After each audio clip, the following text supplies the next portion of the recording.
O próximo item a ser apresentado é o resultado da Pesquisa Nacional de Acesso a Medicamentos, que vai ser feito pelo Dr. Jarbas, da Esquiti.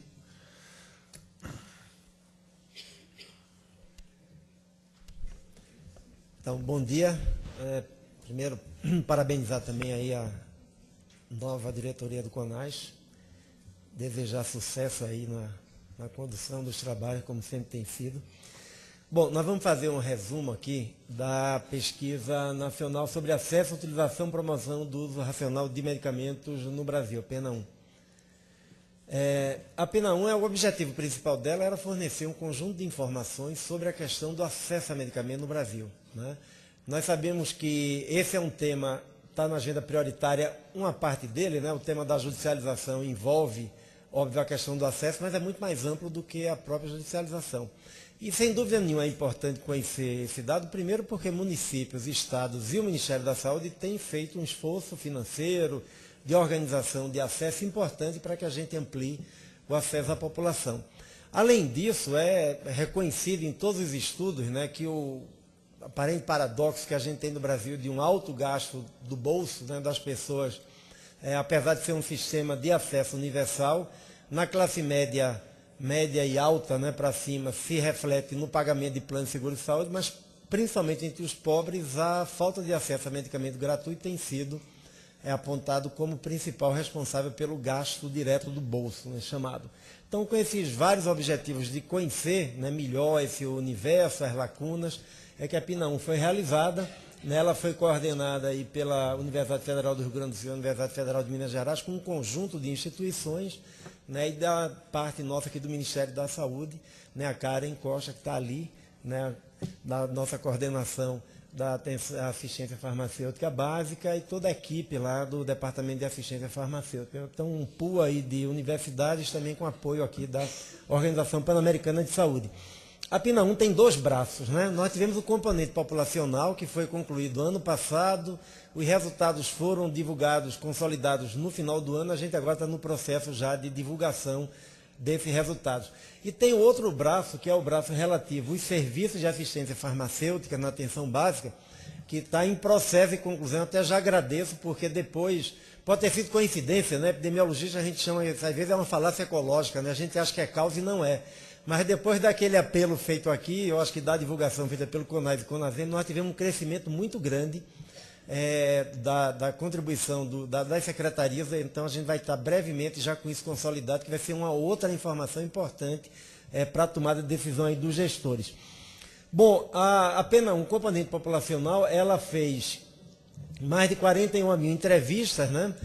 Cobrindo aí 244 municípios, é uma amostra aleatória que é representativa da população urbana brasileira, né? 177 milhões de pessoas, e por regiões.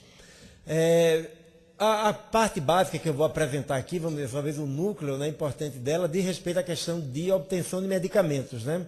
Se considerando como tendo acesso, né, total quando todos os medicamentos necessários foram obtidos nos últimos 30 dias, parcial quando teve acesso a alguns, outros não, e sem acesso quando, por dificuldade financeira ou por falta de disponibilidade no SUS, a pessoa não conseguiu esse acesso.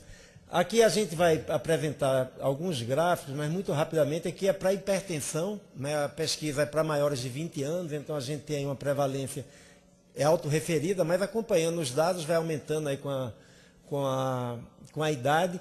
A gente tem, né, a prevalência referida à indicação, ou seja, se a pessoa tinha indicação de usar medicamento e se o medicamento, se ela estava tendo efetivamente acesso ao medicamento.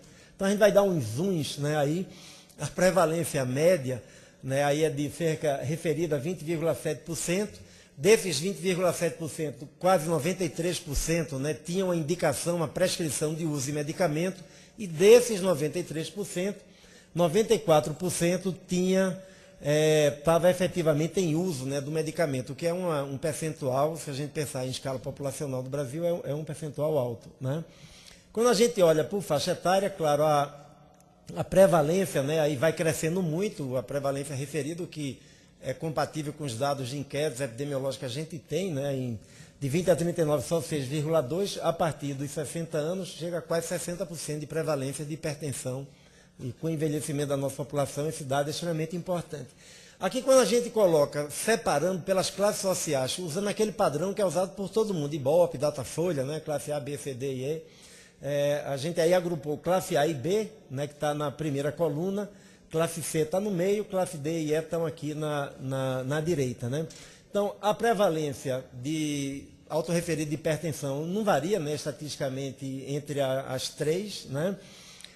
A indicação tem uma indicação um pouco maior na classe A e B, quer dizer, demonstrando que talvez a gente tenha alguma dificuldade ainda de acesso, né, mas é pequeno, quando a gente compara com a D e E. E quem está efetivamente usando, né, a gente tem mais na classe A e B, mas a distância, né, quando a gente olha estatisticamente, é uma distância pequena. Né? Então, aqui, sem dúvida nenhuma, é efeito benéfico do SUS e das políticas que a gente tem desenvolvido conjuntamente na assistência farmacêutica, que em vários outros indicadores, quando a gente compara a classe A e B brasileira com D e E, em pouquíssimos indicadores, infelizmente, a gente tem números tão próximos como a gente tem aqui nesse dado dos hipertensos que estão efetivamente utilizando medicamentos. Aqui a gente tem uma diferença importante que a gente chama a atenção regional. Né? O Nordeste tem um acesso, né, o acesso total, aquele foi definido como recebeu todos os medicamentos nos últimos 30 dias. Na região Sudeste a gente já chega a 96%, né, variando aquele intervalo de confiança que está ali. Na região Nordeste a gente tem 89,1%, ou seja, demonstrando que há um esforço ainda para ser feito, principalmente na região Nordeste. Essa pesquisa ela é representativa para Brasil e regiões. Claro que deve ter alguma variação entre os estados, mas provavelmente a gente tem um panorama parecido entre estados de uma mesma região. Né? Torná-la representativa para estados significaria um custo, né, assim, tão maior que não teria muita justificativa.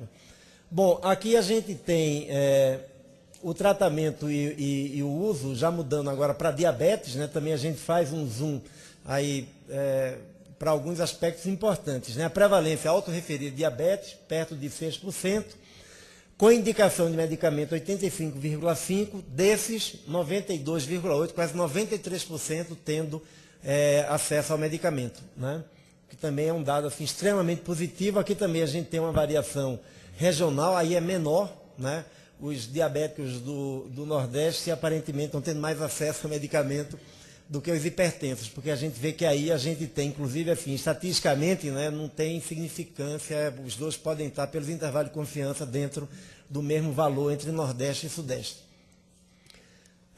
Aqui a gente tem para outra condição, né, que é a doença respiratória pulmonar crônica, também dando um zoom, né, a gente vê que aí a gente precisa avançar mais do que com hipertensão e diabetes, que parecem ter linhas de cuidado já mais consolidadas e o acesso é melhor.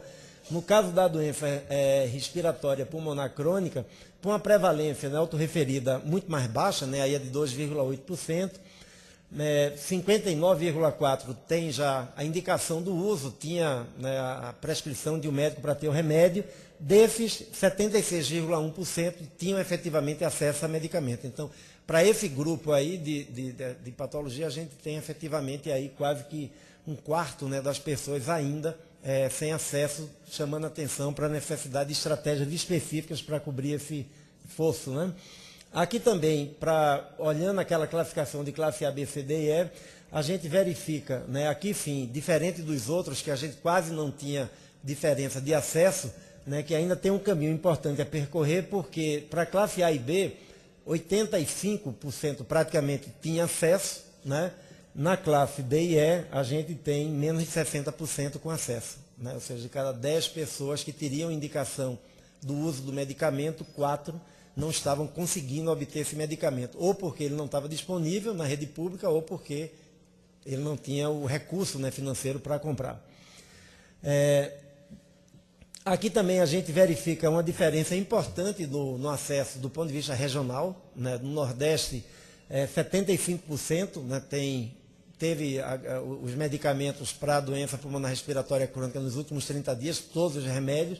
No Sudeste isso sobe para 89%, né, quase 90%, na região C 93%. Né? Centro-Oeste aí tem uma situação boa, aí 95,2%. Mas no Nordeste, principalmente, né, a gente ainda tem uma dificuldade de acesso importante para esse grupo.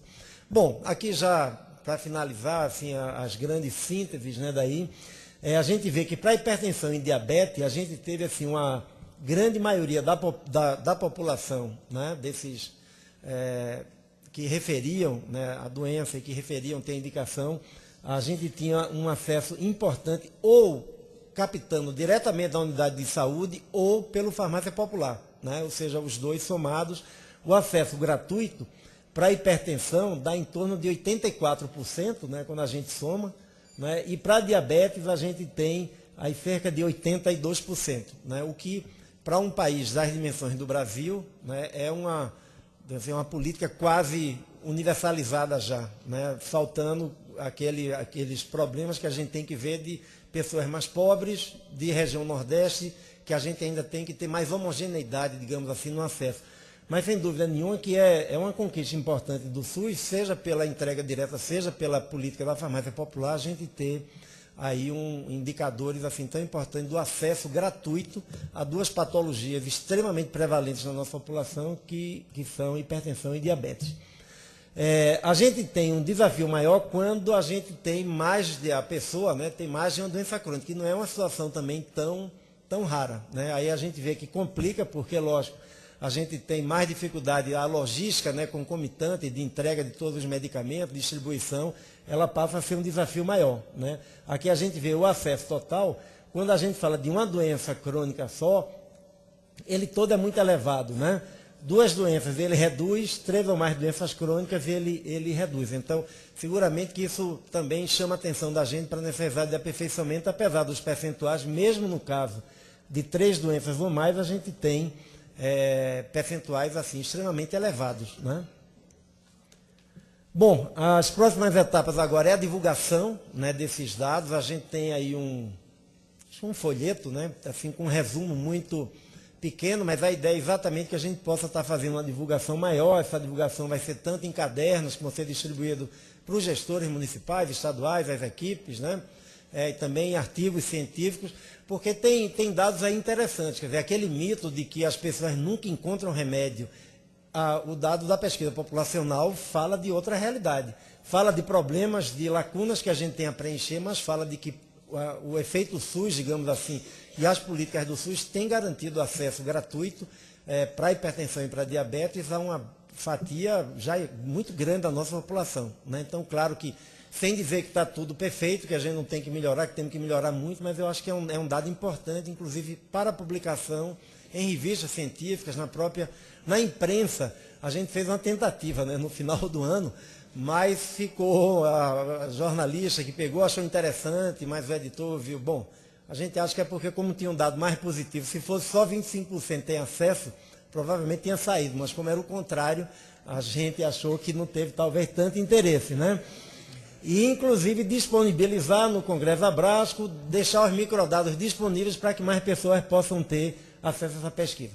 Bom, era isso, mais uma vez agradecendo aí a colaboração, né, do CONAS, do CONASEMES. Esses dados são populacionais, eles não podem ser repetidos todo ano, mas tem uma parceria aí com o Vigitel, né, exatamente para a gente estar medindo, né? O Vigitel ele é mais rápido, ele é telefônico, né, só nas capitais, ele pode também ser uma medida importante de como está avançando o acesso, para que a gente veja o resultado na ponta, né? Ou seja, esse esforço grande que a gente está fazendo, qual é o resultado que ele está obtendo. Obrigado.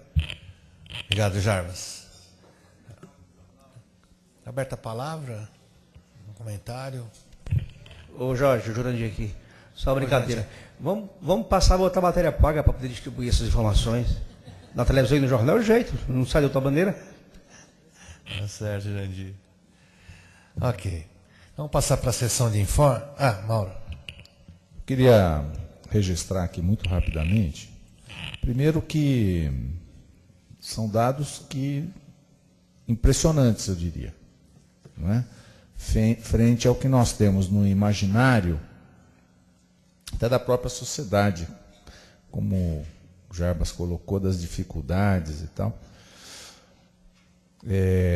nos surpreendem muito favoravelmente. Embora a gente tenha muito desafio ainda para ser atingido, naquela imagem do copo meio cheio, meio vazio, esse é um copo que está bem cheio, não é? A parte vazia do copo está bem pequena.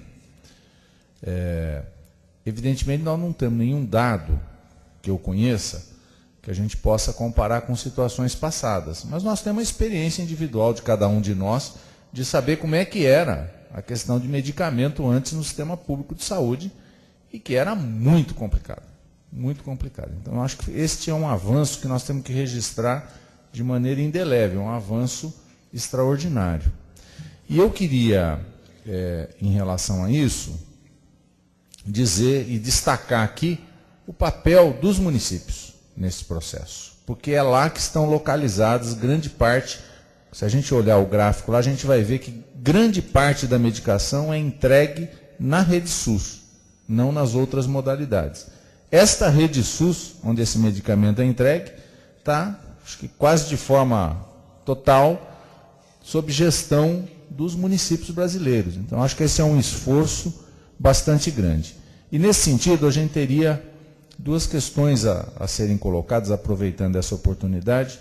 Uma é uma reivindicação antiga, que é a universalização do Qualifar para todos os municípios, que hoje não abrange um certo extrato de municípios. E a outra que a gente possa retomar, a partir deste estudo, retomar os trabalhos do GT de assistência farmacêutica, porque acho que há várias questões que têm que ser processadas. Eu diria que uma delas é nós termos um melhor compasso, a gente tem discutido isso inclusive a nível estadual, no COSEN em São Paulo, melhorar o compasso entre a incorporação tecnológica, medicamento é algo que você incorpora a todo momento, não é? E isto tem impactos em custo. Então, aprimorar isso, eu acho que é uma oportunidade, não só essa dimensão, e outras dimensões, uma retomada dos trabalhos do Grupo Técnico de Assistência Farmacêutica. Bom, eu queria só complementar, Fernando, registrar a importância dentro do Qualifar, esse mês, a entrega aí dos computadores, né, para estruturar a assistência farmacêutica. Acho que é de grande importância, acho que precisa registrar isso. E também a nossa, dar os parabéns à Conectec, que pela primeira vez, né, trouxe para o âmbito do GTVS a discussão de um protocolo clínico de diretrizes terapêuticas, né, do manejo integral às infecções sexualmente transmissíveis. Então, que isso seja uma rotina daqui para frente, porque a gente pode contribuir muito nesse processo. Então, parabéns pela atitude e que a gente possa continuar contribuindo, né, efetivamente na construção de protocolos clínicos. Fernando, também do Norte eu não posso deixar de fazer o registro e agradecer a equipe que trabalha aí no Qualifar, pelos computadores que começaram a chegar, inclusive a gente está postando para a CARI essa chegada, e agradecer a equipe e a efetivação desse programa, que eu acho fundamental para os municípios. E agradecer, se me permite, Jarbas, a Karen me informou ontem que está com uma possibilidade de viajar, deixar imediatamente. Eu queria fazer um agradecimento em nome, eu acho que da nossa bancada, né? A gente pode fazer a Karen. Karen, a gente agradece muito o esforço teu e também da tua diretoria em relação ao Qualifar e as implantações e a qualificação da ciência farmacêutica na região norte e em todo o Brasil. Obrigado, Charles. Parabéns, cara.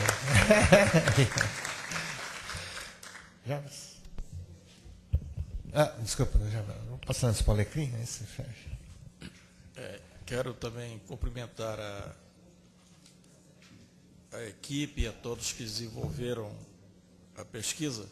Agora, Jarbas, eu não sei se vai dar para enxergar depois no relatório o tamanho da amostra, porque na apresentação apareceram regiões, se dá para estratificar por estados, dentro das regiões, como é que estão os estados dentro das regiões. De qualquer forma, vejam, a assistência farmacêutica, ela pressupõe um trabalho além daquele de comprar e distribuir medicamentos, ou distribuir medicamentos, na realidade. E a organização que o SUS tem buscado no sentido de discutir os seus protocolos clínicos, diagnóstico terapêuticos, fazendo com que o GT, na realidade, da CIT, possa fazer a avaliação prévia antes de que isso aconteça, independente de ter ou não recurso financeiro de dispêndio. Isso tem sido importante, creio que para a qualificação e para a efetividade daquilo que acontece lá. De qualquer forma, veja, nós temos aí, na pesquisa, pelo menos das doenças, duas que são de grande preocupação do que nós vemos no país, que é a hipertensão e o diabetes. Certamente, doenças crônicas, no diabetes a resposta foi um pouco melhor ali. Ou seja, o rotulado diabético, ele com certeza tem mais preocupação internalizada com a saúde dele do que o hipertenso, até porque as duas doenças às vezes percorrem com o paciente ou com a pessoa sem ela saber que é possuidora de uma das duas. E claro que o acesso à medicação associadas às outras medidas nessas duas doenças, com certeza podem dar uma grande contribuição, e uma das coisas que produz uma preocupação imensa é chegar nos hospitais e encontrar um grande número de pessoas e pacientes internados com o chamado pé diabético. Ou seja, num número além daquele que era o esperado se tudo corresse bem com aquela pessoa. E qual é a preocupação? É que as pessoas que apresentam essas lesões têm sempre internação de longa duração, na equipe vascular, que demanda uma série de exames caros para o SUS e não raros na mutilação.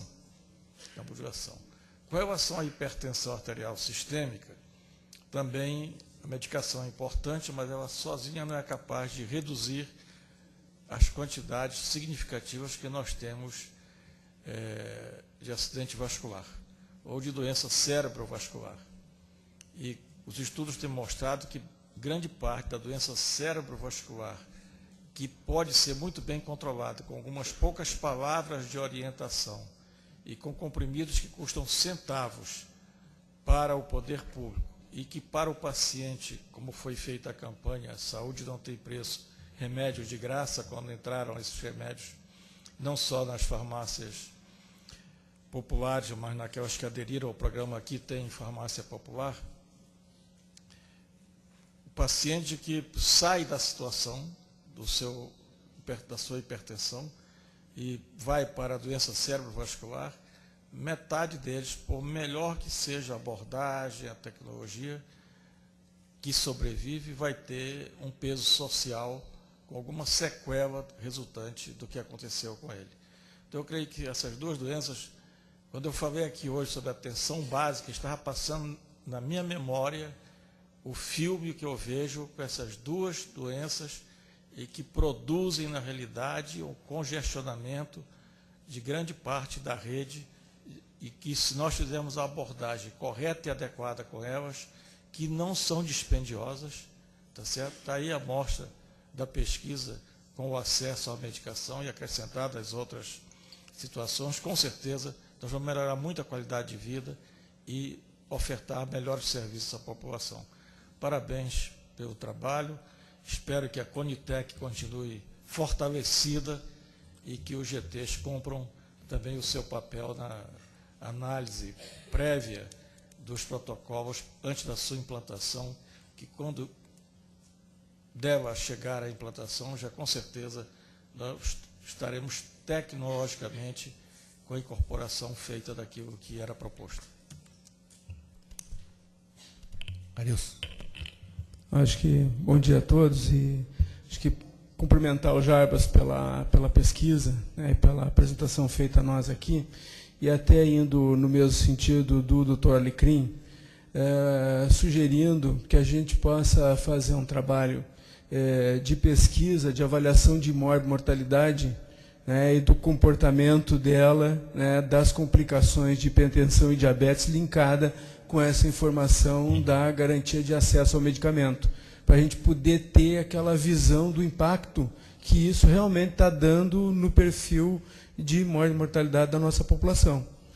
Porque eu acho que a gente tem esses dados consistentes aí, né, de oferta e de acesso a medicamento, e a gente tem que ver como é que isso está impactando na vida das pessoas lá, na saúde dessas pessoas. Acho que só isso acho que daria, né, uma complementação bem grande nesse trabalho feito aí.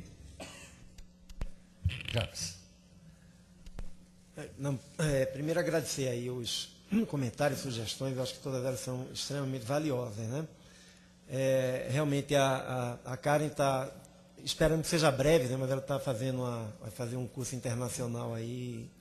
Só temos a agradecer muito. Eu acho que o Pena 1, a saída da Pena 1, sem dúvida nenhuma, se deve em grande parte ao esforço, ao compromisso, à capacidade que a Karen tem de coordenar e de liderar esse conjunto grande de instituições. Só rapidamente, assim, alguns pontos foram colocados. O Qualifar, né, os computadores realmente começaram a chegar, né, eu informei na outra tripartite, já entregamos 68%. Né, até o dia 25 de maio, até o dia 14 de maio a gente consegue completar a entrega. E não é só o computador, né? Quer dizer, dentro do Qualifar faz um conjunto de intervenções, inclusive o curso à distância que está disponível, e que realmente eu acho que a partir dessa experiência nós temos que colocar como perspectiva, como foi colocado pelo Conasems, ampliar a universalização do Qualifar. Né? Eu acho que a gente tem inclusive alguns outros desenvolvimentos que a gente depois gostaria de compartilhar, o projeto piloto lá em Curitiba, ou seja, muitas vezes nós estamos falando de uma população que tem dificuldade de compreensão de coisa escrita, uma pessoa de uma periferia pobre, que pega 3, 4 medicamentos, a possibilidade de erro, por exemplo, se não tem uma orientação bem feita. Então, são vários aspectos, que, além da logística da entrega do medicamento, que a gente tem que levar em conta. Então, acho que sem dúvida nenhuma, muito importante. Sobre essa questão que o Alecrim levantou e também nosso colega do Conasems, isso é extremamente importante, né? Porque aqui a gente vê o seguinte, quer dizer, quem é diagnosticado tem um bom acesso. Mas a gente tem um outro estudo, né? A gente tem um estudo de coorte, né? Um estudo longitudinal que vem acompanhando cerca de 15 mil pessoas, né? No Brasil já há 10 anos, o ELSA, né? E aí a gente observa, ele é representativo da população adulta brasileira, que quase metade dos diabéticos não sabe que é diabético, né? Então, isso a gente tem que fazer essa discussão, porque de vez em quando a gente começa esse projeto de lei que foi aprovado ontem na Câmara, né, usa a mamografia para fazer rastreamento, a gente termina fazendo rastreamento e gastando recurso em que a efetividade é muito baixa, e pessoas que têm um fator de risco determinado, às vezes passam mais de uma vez pelos pontos de atenção sem que aquele problema seja cuidado. Então, eu acredito que nesse processo de avaliação das redes, seria extremamente importante também a gente trazer esse conhecimento, né?